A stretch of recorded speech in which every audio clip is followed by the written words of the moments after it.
اے میرے عزیز بھائیوں، میری بات غور سے سنو. آج جو ہم کر رہے ہیں، کیا کل ہم سے اس کا جواب نہیں مانگا جائے گا؟ ہمیں وہ کام کرنے چاہیے کہ عذاب سے بچے رہیں.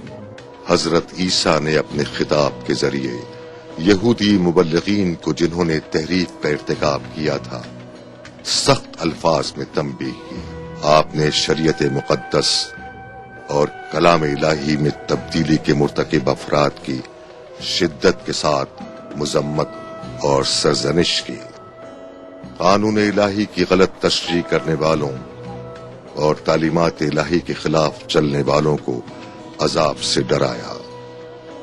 حضرت عیسیٰ اپنے خطاب کے دوران ایک معذور خاتون کی طرف متوجہ ہوئے اور آپ نے اس کی حالت پر رحم فرمایا.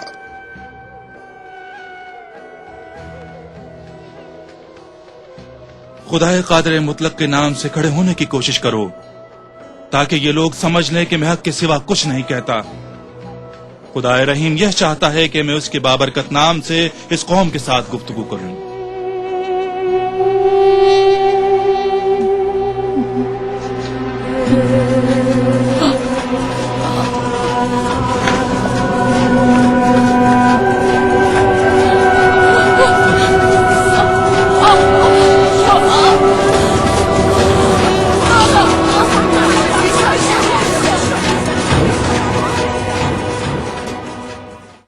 عیسیٰ ناصری، یوسف نجار کے رضائی بیٹے نے ایک پیدائشی گونگی اور بہری لڑکی کو ٹھیک کر دیا ہے. کچھ ہی دن پہلے اس نے ایک اور خاتون کو بدروحوں سے نجات دی ہے. آج بھی ایک معذور عورت اس کے علم کے ذریعے ٹھیک ہو گئی ہے. دیکھتے رہنا کہ کچھ دنوں بعد وہ ایسے معجزے دکھائے گا جس سے سب لوگ اس کے گرویدہ ہو جائیں گے اور پھر ساری قوم اسے اپنا نجات دہندہ کہہ کر پکارے گی. اپنی طرف سے پیش گوئیاں مت کرو. پیش گوئیاں؟ آپ کیوں خاموش ہیں جناب گملیل؟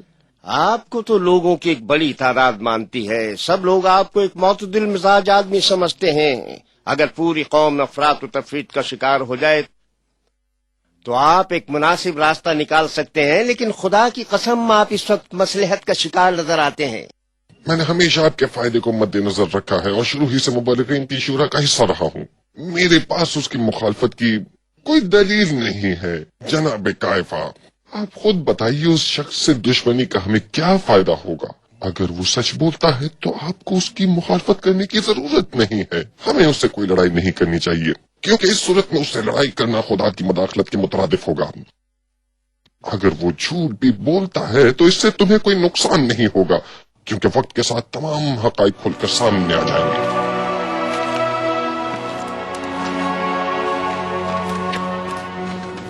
اے میرے استاد، کیا آپ کا پروردگار ہمارے لیے آسمان سے تام بھیج کر ہمیں اپنی نعمتوں سے نواز سکتا ہے؟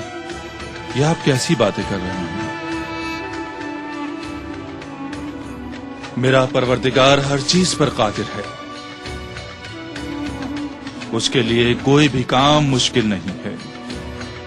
وہ جب بھی کسی کام کا ارادہ کرے تو وہ ہو جاتا ہے. ہماری خواہش ہے کہ پروردگار ہمارے لیے آسمان سے طعام نازل فرمائے تاکہ اس نعمت خداوندی کے ذریعے آپ پر ہمارا ایمان اور بھی مضبوط ہو جائے اور یہ نعمت ہمارے یقین کے لیے دلیل بن جائے.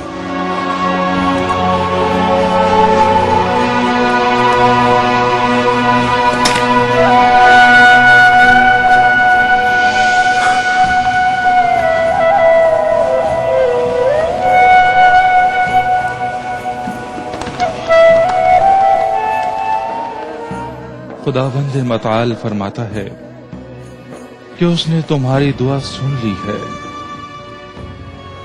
اور وہ جلد ہی آسمانی طعام تمہارے لیے نازل فرمائے گا.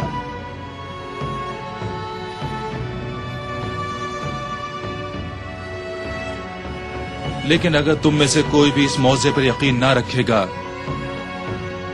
تو اسے خدا ایسے عذاب میں مبتلا کرے گا جسے آج تک کسی انسان نے نہیں دیکھا ہوگا.